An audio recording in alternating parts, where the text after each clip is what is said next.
जय हिंद दोस्तों आज के वीडियो में मैं आप सबसे बात करूंगा वीडियो री एग्ज़ाम के कट ऑफ के विषय में कि इस बार आपका कट ऑफ कितना जा सकता है, कौन सा शिफ्ट आपका आसान था, कौन सा शिफ्ट आपका कठिन था, नॉर्मलाइजेशन कैसे होगा, किस शिफ्ट को ज़्यादा नॉर्मलाइजेशन में फ़ायदा मिल सकता है। उसके साथ साथ यह भी बात करूंगा क्या सच में इस वैकेंसी में बड़े स्तर पर धांधली हुई है, अभी तक कुल कितने बच्चे पकड़े गए हैं, आगे इस वैकेंसी में क्या कुछ होने वाला है, क्या फिर से री एग्ज़ाम हो सकता है या नहीं। आज के इस वीडियो में इन सभी टॉपिक के विषय में मैं आप सबसे बात करूंगा।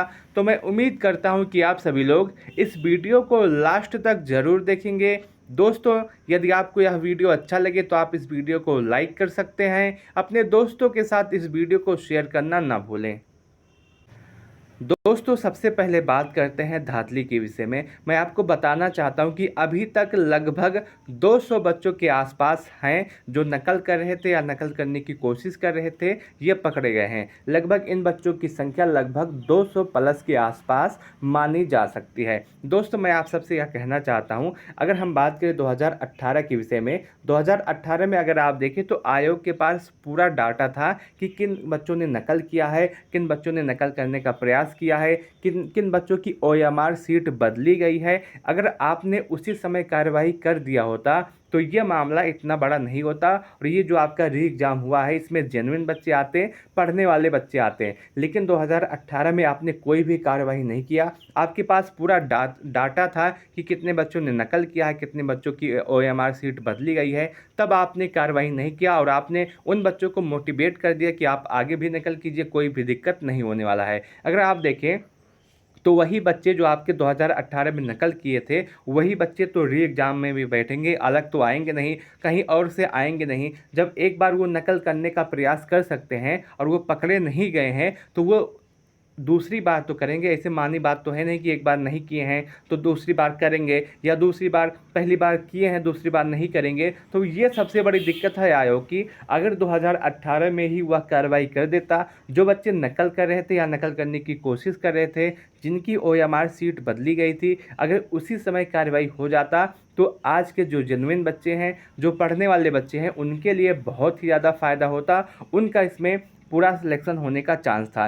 लेकिन अभी मैं यह कह सकता हूँ कि जिन बच्चों का 125 प्लस क्वेश्चन बन रहा है, उनको उनको उनके ऊपर कार्रवाई करनी चाहिए। हालांकि इन बच्चों की संख्या हो सकते हैं बहुत सारे बच्चे पढ़ने वाले हों जिनका स्कोर 125 से ज़्यादा बन रहा हो, जिनके 125 से ज़्यादा क्वेश्चन सही होंगे, लेकिन बहुत सारे बच्चे ऐसे भी होंगे जिनका 125 प्लस सही है और वो नकल करके आए होंगे। हालांकि अगर इस मामले से ऐसी कार्रवाई करने से कुछ बच्चों का ही फ़ायदा होता है, 2 से 4 संदिग्ध अभ्यर्थी पकड़े जाते हैं, तब भी आपका फ़ायदा ही होने वाला है। इसलिए मैं कहना चाहता हूं कि जिन बच्चों का 125 प्लस क्वेश्चन सही है उन पे जांच होनी चाहिए और उसके बाद आगे की कार्रवाई होनी चाहिए। अब बात करते हैं कट ऑफ के विषय में कि आपका कट ऑफ कैसे रह सकता है, आपका कट ऑफ कितना जा सकता है। जो बच्चे नकल किए हैं अगर उनको निकाल दें, क्योंकि अगर आपको पता ही नहीं कि कितने बच्चों ने नकल किया है, कैसे आपका पूरा एग्ज़ाम गया है। अभी तक 200 बच्चों के आसपास पकड़े गए हैं।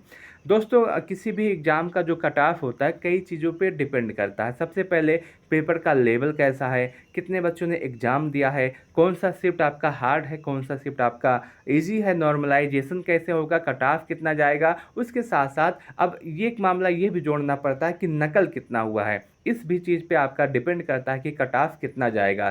तो सबसे पहले इसी विषय में मैं आप सबसे बात करना चाहता हूँ। दोस्तों, जैसा कि आप सबको पता होगा, जो आपके टोटल पोस्ट हैं, जो टोटल पदों की संख्या है वो आपकी 1953 है। 1953 पदों पे आपकी पूरी वैकेंसी आई थी और जिसमें लगभग लगभग 14 लाख बच्चों ने आवेदन किया था। हालांकि जब आपका 2018 में एग्ज़ाम हुआ था उसमें जो बच्चों ने पेपर दिया था उसमें जो लगभग 9 से साढ़े 9 लाख के आसपास बच्चों ने एग्ज़ाम दिया था और ये संख्या इस बार 2023 में और भी कम हो गई है। इस बार लगभग 40% बच्चों ने या इससे भी कम बच्चों ने एग्ज़ाम दिया है और ये संख्या लगभग लगभग आप मान सकते हैं कि 5 से साढ़े 5 लाख बच्चों ने एग्ज़ाम दिया है। बाकी सभी बच्चों ने अपना एग्ज़ाम स्किप कर दिया है और स्किप करने की बहुत सारी वजह हैं। किसी किसी बच्चे का कहीं और सिलेक्शन हो गया होगा, बहुत सारी वैकेंसी फाइनल हुई है 2018 से। अगर देखा जाए तो बहुत सारे बच्चों का दूसरे स्थान पे सिलेक्शन हो गया होगा,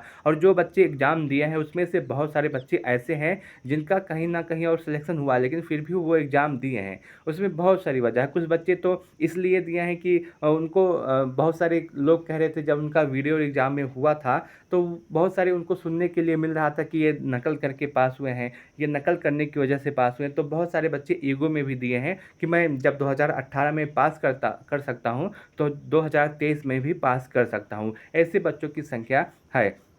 अगर देखा जाए इस बार लगभग 5 से 5.5 लाख बच्चों के आसपास इसमें अपना एग्ज़ाम दिया है। बाकी सभी बच्चों ने एग्ज़ाम स्किप कर दिया। उसके साथ-साथ अगर हम देखा जाए पेपर का जो लेवल था, बहुत ही अच्छा था, बहुत ही अच्छे क्वेश्चन पूछे गए थे, और जो आपका पेपर था वो आप कह सकते हैं कि कठिन पेपर आया था। 2018 की तुलना करें तो लगभग उसी की स्तर का पेपर था, उससे कठिन ही मान सकते हैं, लेकिन उससे आसान आपका पेपर नहीं था। सबसे पहले जीके जीएस की बात करते हैं, तो जीके जीएस का जो आपका पूरा पेपर था ये हार्ड था, और बहुत सारे क्वेश्चन ऐसे थे जो बच्चे कह रहे थे कि मैंने ऐसे क्वेश्चन को देखा ही नहीं है, बहुत सारे दिनों से एग्जाम दे रहा हूँ लेकिन इस लेवल का क्वेश्चन नहीं देखने के लिए मिला है। तो ऐसे भी क्वेश्चन आपके जीके जीएस में आए थे। वहीं हिंदी की मैं बात करूँ तो आप यह कह सकते हैं हिंदी आपका मॉडरेट था, ये आपका हार्ड नहीं कहा जा सकता, क्योंकि लगभग 40 के आसपास 40 से 45 क्वेश्चन के आसपास करने लायक था, और बाकी जो 4-5 क्वेश्चन था ये आपका थोड़ा सा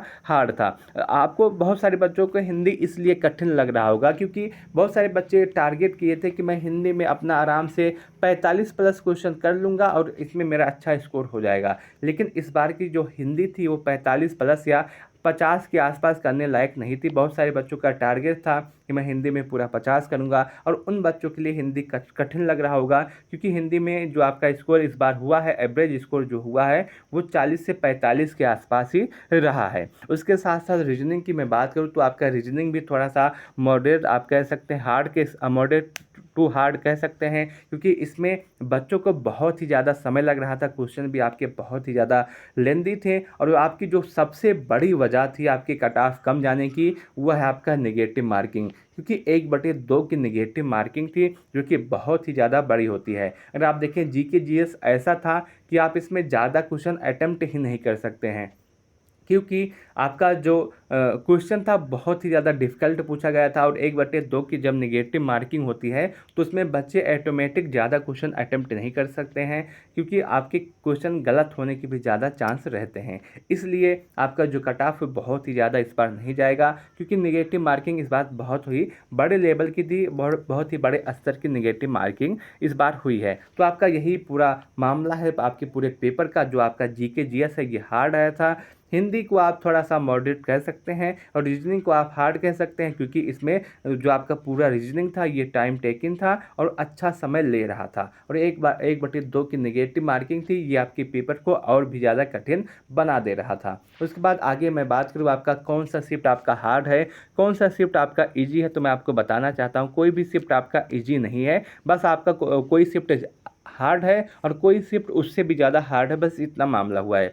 जो आपके सेकंड शिफ्ट आपके जितने भी हुए हैं वह आप हार्ड की कैटेगरी में रख सकते हैं, क्योंकि आपका जो सेकंड शिफ्ट है ये बहुत ही ज़्यादा हार्ड पूछा गया था। जैसे आप 27 के सेकंड शिफ्ट को देखिए तो ये भी आपका हार्ड था, 26 के आप सेकंड शिफ्ट को देखिए ये भी आपका हार्ड था, उसके बाद आपका 27 का फर्स्ट शिफ्ट था, और उसके बाद आपका 26 का फर्स्ट शिफ्ट था। इसी तरह आपका हार्ड से कम हार्ड की तरफ आपका है। पेपर इजी नहीं था, बस आपका पेपर कोई हार्ड था, कोई उससे भी ज़्यादा हार्ड था, कोई उससे भी ज़्यादा हार्ड था। पेपर आपका पूरा हार्ड ही पूछा गया था। अगर नॉर्मलाइजेशन की बात करें तो आपका जो सेकंड शिफ्ट आपका हुआ है, चाहे आपका 26 का सेकंड शिफ्ट हो या आपका 27 का सेकंड शिफ्ट हो, इसमें नॉर्मलाइजेशन में बच्चों को फ़ायदा मिल सकता है। अगर नॉर्मलाइजेशन हुआ तो आपके 26 का जो आपका सेकंड शिफ्ट है और आपका जो 27 का सेकंड शिफ्ट है, इनको फ़ायदा होने वाला है अगर नॉर्मलाइजेशन हुआ तो, क्योंकि बहुत सारे यूट्यूब वाले इसलिए भी कह रहे हैं कि नॉर्मलाइजेशन नहीं होगा,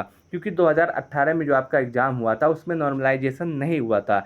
लेकिन इस बार कुछ कहा नहीं जा सकता अगर नॉर्मलाइजेशन होता है, और नॉर्मलाइजेशन होना भी चाहिए। अगर नॉर्मलाइजेशन नहीं होता है तो 26 और 27 का जो सेकंड शिफ्ट है इसमें बच्चों को बहुत ही ज़्यादा नुकसान होगा, क्योंकि क्वेश्चन का जो लेवल था इस बार बहुत ही ज़्यादा बढ़ गया था जो आपका सेकंड शिफ्ट है। तो आप इसमें नॉर्मलाइजेशन होना चाहिए। अगर नॉर्मलाइजेशन होगा तो सभी बच्चों का फ़ायदा ही होगा, नुकसान नहीं होगा। तो आपके पूरे एग्ज़ाम में आपका नॉर्मलाइजेशन होगा, और नॉर्मलाइजेशन इसी आधार पे होगा कि आपका जो सेकंड शिफ्ट है उसमें नंबर दिए जाएंगे, लगभग 4 से 5 या 6 नंबर भी दिए जा सकते हैं। नॉर्मलाइजेशन इसी आधार पे होगा, क्योंकि आपका जो सेकंड शिफ्ट है वो आपका चाहे जो भी हो 26 या 27 पेपर उसमें हार्ड ही हो गया था। उसके बाद कट ऑफ की मैं बात करूँ, आपका जो कट ऑफ है इसी के आसपास जा सकता है। पिछली बार जो आपका कट ऑफ गया है उससे कम ही जाएगा, क्योंकि आपका पेपर भी थोड़ा सा हार्ड ही आया है। अगर आपकी धांधली हुई है, बहुत सारे बच्चे नकल किए हैं, तब नहीं कह सकते, लेकिन अगर आपका पेपर सही हुआ है तो आपका जो कट ऑफ है इसी के आसपास जा सकता है। यदि आपके इतने स्कोर हैं तो आप अपने आप को 100% सेफ मान के चलिएगा, आपका सिलेक्शन इसमें हो जाएगा। कट ऑफ की मैं बात करूं, यदि आपका यूआर है, आप यूआर से हैं और आपका स्कोर 205 प्लस माइनस 2 के आसपास बन रहा है तो आप पूरी तरह से सेफ हैं, आपका इसमें सिलेक्शन हो सकता है। यदि आप ओबीसी हैं और आपका स्कोर 200 प्लस माइनस 2 है तो आप पूरी तरह से सेफ हैं, आपको इसमें सिलेक्शन मिल सकता है।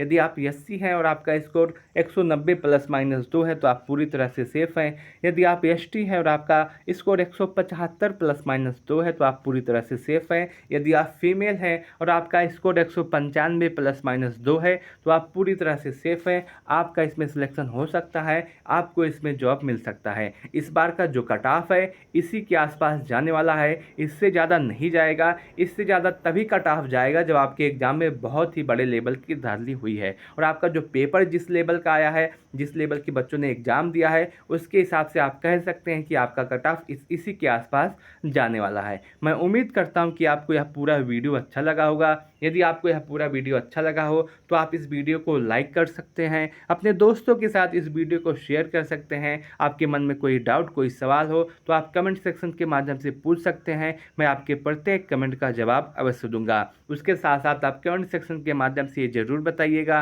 कि आपका स्कोर कितना बन रहा है आंसर की के बाद, और उसके साथ साथ आपको क्या लगता चाहे लग रहा है कि क्या इस वैकेंसी में धांधली हुई है या नहीं हुई है, और आगे इस वैकेंसी में क्या कुछ हो सकता है। वीडियो को लास्ट तक देखने के लिए आप सबका बहुत बहुत धन्यवाद।